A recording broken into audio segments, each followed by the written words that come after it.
యెహోవా శాశ్వతముగా సింహాసనాసీనుడై ఉన్నాడు. న్యాయము తీర్చుటకు ఆయన తన సింహాసనము స్థాపించి ఉన్నాడు. ఆయన న్యాయాన్ని తీర్చుటకే సింహాసనాన్ని స్థాపించి ఉన్నాడు. ఆయన న్యాయవంతుడు, అలా అన్యాయం జరిగించేవాడు కాదు.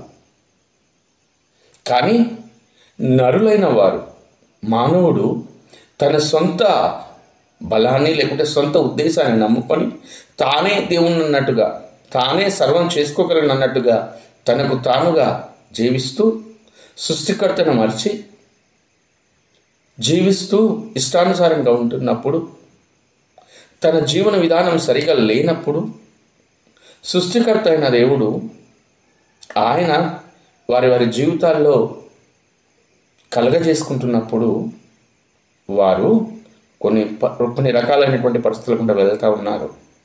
అది స్వయంకృతాపరాధము, స్వయంగా వారికి వారు తెచ్చుకుంటున్నటువంటి సమస్య.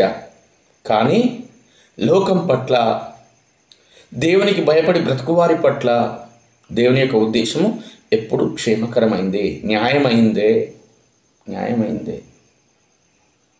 ఆ న్యాయమైనటువంటి దేవుడు నీ పక్షాన, నా పక్షాన, మన పక్షాన ఉండి ఆయన ఖచ్చితంగా న్యాయం జరిగిస్తాడు.